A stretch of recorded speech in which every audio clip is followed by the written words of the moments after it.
Bienvenidos a un nuevo vídeo de CSS del curso Aprende a programar de 0 a 100. En el vídeo de hoy veremos los valores AutoFit y AutoFill para poder decidir qué pasará con los elementos que tenemos dentro de un contenedor cuando dentro de este sobre o falte espacio. Sin nada más que comentar, vamos a empezar.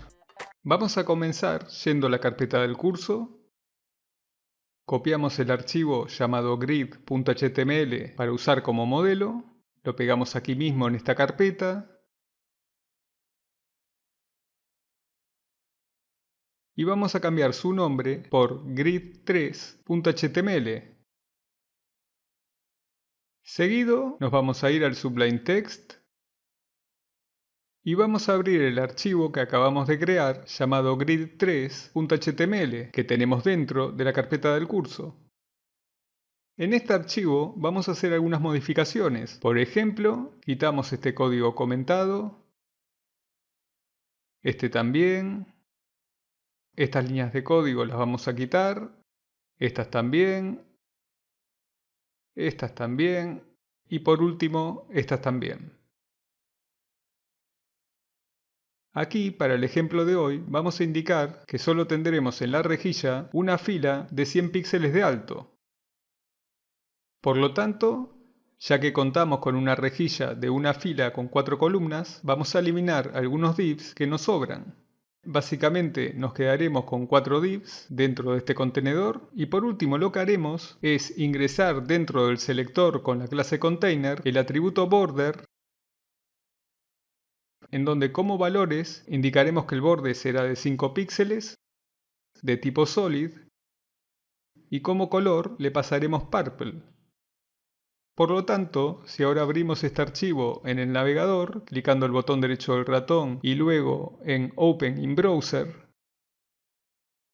vemos que tenemos efectivamente un contenedor con un borde púrpura que contiene 4 elementos ubicados en una fila con 4 columnas. Vamos a dejar abierto el inspector de elementos de Mozilla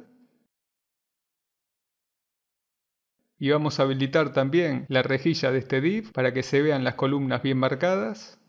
Y vamos a ver algo. De momento, estas columnas las tenemos configuradas para que tengan un máximo de una fracción de su etiqueta contenedora y un mínimo de 200 píxeles, que va a ser el mínimo de tamaño al cual se pueden reducir. Si ahora minimizamos un poco esta ventana y achicamos un poco su ancho, vemos que si clicamos el selector de elementos del inspector y luego en una celda, por ejemplo en esta, vemos que los tamaños de estas celdas de momento son de 240 píxeles con 75. Y si ahora seguimos achicando el ancho de la ventana, vemos que los elementos ahora tienen un ancho de 205 píxeles con 25.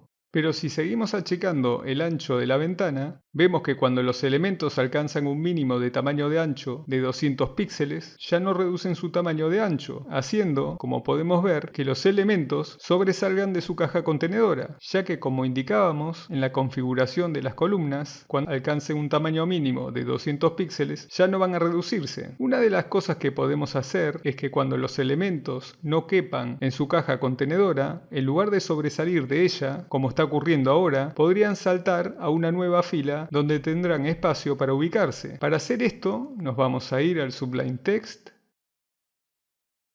Vamos a copiar esta línea de código para usarla como modelo. La pegamos debajo. La línea de código anterior la vamos a dejar comentada como referencia. Y aquí, en lugar de indicar 4 columnas, vamos a escribir el valor AutoFit. Si ahora nos vamos a la página, antes voy a estirar aquí un poco el ancho de esta ventana, y ahora sí, si actualizamos la página, si ahora vamos achicando el ancho de esta ventana, vemos que de momento los elementos tienen 221 píxeles.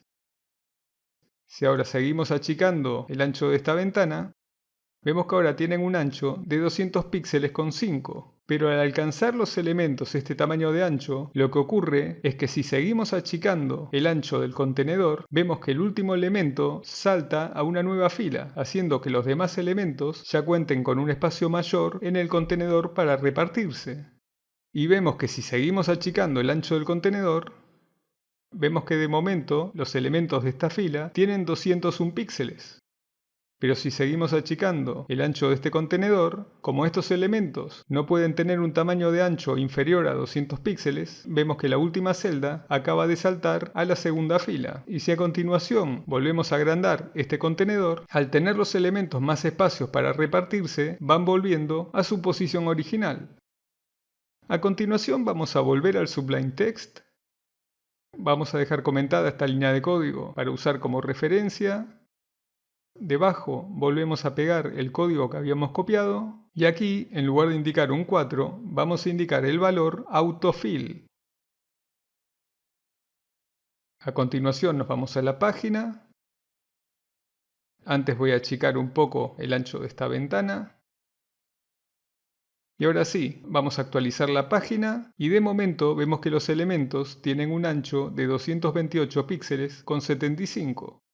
Y si ahora agrandamos un poco este contenedor, vemos que ahora los elementos tienen un tamaño de 250 píxeles con 50. Eso significa que si agrandamos un poco más el contenedor, si sumamos 50 píxeles de cada una de las 4 columnas, ya nos cabría una columna más, teniendo un total de 5 columnas de 200 píxeles, que es el tamaño mínimo con el que configuramos las columnas. Por lo tanto, si ahora agrandamos un poco más el contenedor, vemos que ya tenemos una columna más. Y si ahora agrandamos un poco más este contenedor, hasta que puedan caber 6 columnas que puedan tener un mínimo de 200 píxeles cada una, vemos cómo se forma una sexta columna. Esto básicamente es lo que hace el valor autofill. Cada vez que pueda caber el tamaño mínimo de ancho de una columna en la rejilla, agrega una columna más de forma automática. Además de tener la propiedad del valor autofit, que indica que cuando el tamaño mínimo de ancho de las columnas no caben en el contenedor, estas bajan una nueva fila, como podemos ver ahora. Bueno, ya hemos llegado al final. En el próximo vídeo veremos los atributos que deciden cuántas celdas va a ocupar un elemento. No olvides suscribirte para estar notificado sobre la subida de un nuevo vídeo y nos vemos aquí en este mismo canal, como siempre, programando en casa.